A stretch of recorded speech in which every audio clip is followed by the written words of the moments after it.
Alors bonjour, je me présente, Lynne Laforme. Alors j'aimerais vous présenter aujourd'hui Antoine Apruzès, qui est propriétaire avec son épouse Maric d'un centre équestre, la ferme La Vieille Route, située à Chamelais, près de Lyon. Alors Antoine opère son centre équestre depuis plus de 30 ans. Et Antoine se spécialise dans l'enseignement, l'entraînement de chevaux en extérieur et a développé un programme d'entraînement sur les chevaux et les cavaliers pour avoir un élément de sécurité, si vous voulez, au niveau de la balade, de la randonnée. Alors, il y a un programme qui va vous expliquer et qui va vous permettre de comprendre un petit peu son principe d'entraînement. Alors, il y a quand même du travail en carrière, du travail qui est mis sur les chevaux au niveau de l'entraînement, et ensuite son principe d'entraînement lorsqu'il sort en extérieur avec les chevaux. Alors, Antoine, j'aimerais que tu me parles un petit peu de l'entraînement des chevaux en extérieur. De quelle façon tu introduis le travail en extérieur? Parce qu'on sait qu'il y a des gens qui ont de la difficulté à partir tout seuls avec leurs chevaux. Il y en a d'autres qui partent avec leurs chevaux, mais les chevaux chauffent à fond, ils veulent revenir, ils sont insécures. Donc, explique-moi un petit peu la façon que tu travailles les chevaux qui te sont amenés à faire en sorte qu'ils deviennent des chevaux sécuritaires en balade. Une des premières choses que je conseille aux gens et que je pratique avec mes chevaux, c'est faire en sorte que la première balade ne dure jamais très longtemps parce que le cheval, il est toujours très inquiet. L'amener en extérieur, l'éloigner de ses congénères ou l'éloigner du lieu où il travaille habituellement, c'est un stress pour lui. Donc il faut qu'il fasse en sorte que cette première rando, des fois, ça dure 10 mètres et on revient à la maison. Le cheval, il s'est rendu compte qu'il pouvait s'éloigner, que ce n'était pas grave. Certains chevaux, il suffit, si on le sent qu'ils sont en confiance, on va aller un peu plus loin. C'est difficile de dire le programme exact parce que le programme va varier d'un cheval à l'autre. Mais en général, il faut être à l'écoute du cheval et s'apercevoir jusqu'où on peut aller sans mettre le cheval en stress, et de l'éloigner progressivement et de le faire ensuite revenir. Il va comprendre que chaque fois qu'il s'éloigne, il revient. Donc pour lui, c'est vraiment pas un problème. La difficulté des fois, c'est que certains chevaux partent mieux tout seuls qu'à deux. Donc il faut arriver à analyser son cheval. Ensuite, on va faire partir deux chevaux. Souvent, on accompagne le cheval qui a un petit peu peur avec un cheval qui a un peu plus de bouteille, en sachant qu'il faut qu'il soit très vite capable.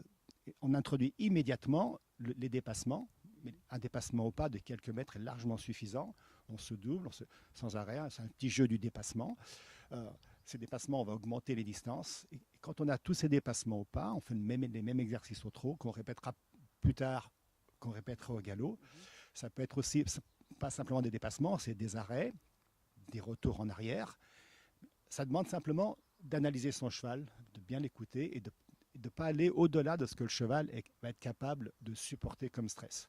Ça, c'est le travail de base. Une fois qu'on a acquis ces éléments-là, ben, on va introduire des éléments plus, on va dire, plus stressants pour le cheval, avec des départs intempestifs. Et pour ça, j'utilise souvent mes cours où moi je vais monter un cheval au travail avec un de mes élèves avancés, avec un cheval avancé, qui lui va servir un petit peu, va rassurer aussi le jeune cheval. Ça, c'est le départ de toutes ces actions. Mais on est toujours dans les mêmes principes, c'est-à-dire il faut absolument ne jamais laisser tomber le cheval dans le stress. Okay. Alors, lorsque cette étape-là est acquise, c'est-à-dire que tu peux partir avec un autre cheval un peu plus éduqué, et là, le cheval, on sent qu'il devient de plus en plus confortable. Est-ce que, parce que souvent les gens ils aiment partir en balade tout seul, et c'est quand même aussi, c'est un autre scénario, dans le sens que, oui, il y a certains chevaux qui au départ partent tout seuls bien, mais je pense qu'en majorité, les chevaux se sentent en sécurité ils sont deux ou ils sont trois ou ils sont quatre. Donc, comment tu introduis, après que tu as fait le travail en groupe et puis que ton cheval, bon, il gère assez bien son stress et puis ça va de mieux en mieux. Alors, ensuite, de quelle façon, toi, tu vas introduire le travail tout seul pour faire en sorte que la personne peut partir une heure et demie en balade et puis que le cheval est confortable avec cette situation-là? De quelle façon tu vas établir ce travail? Ça va s'établir au départ à deux, avec des séparations. Donc on va introduire de la perte de vue. Le cheval, il faut sélectionner des endroits sur les parcours autour de de vos établissements, pour ceux qui ont des chevaux, et on va les perdre de vue pendant... Alors, au départ, la perte de vue va durer quelques secondes, et ils se retrouvent. Et progressivement, cette perte de vue, elle va dire 10 secondes, 20 secondes, 1 minute, 10 minutes, un quart d'heure. Donc le cheval, il va dire de toute manière, j'ai perdu mes congénères de vue, mais de toute manière, je vais les retrouver. Et après, on va partir 1 heure, et pour lui, ça sera acquis. Il sait que même s'il se sépare de ses congénères ou du lieu où il se sent en sécurité, qui est la ferme, il va revenir. C'est pas très compliqué, mais simplement, ça prend du temps. Alors, sur certains chevaux, si on sent le stress, on va revenir beaucoup plus vite. D'autres chevaux, ça sera beaucoup plus rapide. Ils vont encaisser, on va sentir qu'ils sont capables mentalement d'encaisser la perte de vue. Certains chevaux, j'ai mis peut-être, on va dire, au maximum 3 mois, 4 mois, avant qu'ils se soient en place de manière sécuritaire. Certains chevaux, en moins d'1 semaine, c'était acquis.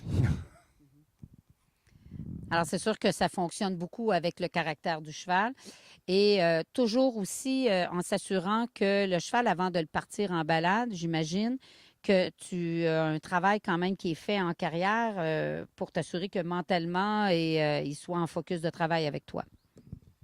Bien sûr, quand je parle du travail extérieur, auparavant, on a mis en place tous les exercices de carrière, tel que le cheval.